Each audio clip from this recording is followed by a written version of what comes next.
তো দেখতেই পাচ্ছ আমার মোবাইলের হোম স্ক্রিনে কিন্তু আমার নিজের ফটো একটা ওয়ালপেপার হিসেবে সেট করা রয়েছে। তোমরাও চাইলে কিন্তু খুব সহজে নিজের যে কোনো ফটো বা গার্লফ্রেন্ডের ফটো বা বাবা মায়ের ফটো এরকম হোম স্ক্রিনে অ্যাড করতে পারবে বা সেট করতে পারবে। তো চলো কিভাবে করতে হয় সেটা দেখিয়ে দিই। তো তিনটে পদ্ধতি দেখাবো, তোমরা এক একটা করে ফলো করো। তো সর্বপ্রথম যে স্টেপটা সেটা হচ্ছে তুমি কি করবে, তোমার মোবাইলের স্ক্রিনের ওপর জাস্ট আঙুলটাকে প্রেস করে রাখবে।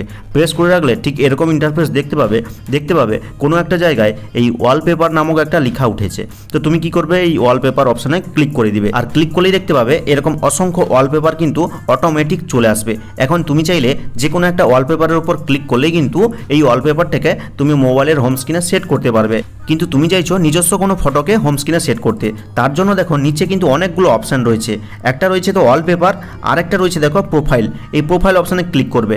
ক্লিক করার পরে দেখো এখানেও একটা ওয়ালপেপার অপশান রয়েছে, এখানে ক্লিক করবে। ক্লিক করলে দেখো আর একটা অপশান রয়েছে নিচে একদম কর্নারে প্লাস আইকন, এই প্লাস আইকনে ক্লিক করবে। আর ক্লিক করলে দেখো গ্যালারি, ফাইল ম্যানেজার, ফাইল সব খুলে যাচ্ছে। এখন গ্যালারিতে ক্লিক করে তোমার পছন্দের ফটোটা বেছে নিবে। তো গ্যালারি থেকে এই ফটোটা সিলেক্ট করেছি, আর সিলেক্ট করার সাথে সাথে এখানে চলে এসেছে। এখন এই ফটোটাকে সেট করার জন্য জাস্ট এর উপরে ক্লিক করব। ক্লিক করার পরে দেখো এখানে অ্যাপ্লাই নামে একটা বাটন চলে এসেছে, এখানে ক্লিক করব।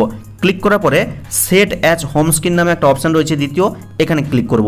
ক্লিক করলে কিন্তু এই ফটোটা আমার ফোনের ওয়ালপেপার হিসাবে দেখো সেট হয়ে গেছে। দেখতেই পাচ্ছ এখানে কিন্তু হোম স্ক্রিনে আমার এই ফটোটা সেট হয়ে গেছে। তো এটা একটা প্রসেস হলো। আর একটা প্রসেস কি রয়েছে, তুমি সরাসরি চলে যাবে তোমার ফোনের গ্যালারিতে, গ্যালারি ওপেন করে যে কোনো একটা ফটোকে বেছে নেবে। তো আমি এই ফটোটাকে বেছে নিয়েছি। এখন এই ফটোটাকে মোবাইলের হোম স্ক্রিনে সেট করার জন্য জাস্ট এই যে নিচে 3 ডট রয়েছে এখানে ক্লিক করব।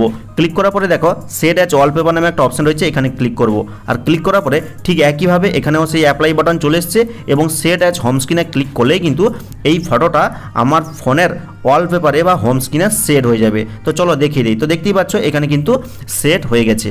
তো এটা একটা প্রসেস দেখে দিলাম। চলো আর একটা প্রসেস দেখাই। তোমরা যদি এই সেটিংসগুলো না পাও সরাসরি কি করবে, তোমার ফোনের সেটিংসে ক্লিক করবে। ক্লিক করার পরে তোমরা নিচের দিকে যাবে। নিচের দিকে গেলে দেখো ওয়ালপেপার নামে একটা অপশান রয়েছে, এখানে ক্লিক করবে। ক্লিক করলে কিন্তু সেই একই স্টেপ আগের স্টেপের মতন ওপেন হয়ে যাবে সেই ওয়ালপেপারগুলো, এবং একইভাবে তোমরা আবার সেই প্রোফাইল অপশানে ক্লিক করবে এবং এই ওয়ালপেপার অপশানে ক্লিক করবে। ক্লিক করার পরে আবার সেই প্লাস আইকনে ক্লিক করে গ্যালারি থেকে পছন্দের ফটোটা বেছে নিবে, যেটা কিন্তু আমি প্রথম স্টেপে তোমাদেরকে দেখেছি। আর এইভাবে কিন্তু খুব সহজে তুমি তোমার ফোনের হোম স্ক্রিনে নিজের পছন্দের যে কোনো ফটোকে তুমি ওয়ালপেপার হিসাবে সেট করতে পারবে। তো ভিডিওটা ভালো লাগলে লাইক করে চ্যানেলটিকে সাবস্ক্রাইব করবে, কমেন্ট করে জানিয়ে দেবে কেমন হয়েছে আজকের এই ভিডিওটা। তো দেখা হচ্ছে পরবর্তী কোনো এই ধরনের হেল্পফুল ভিডিওর সাথে।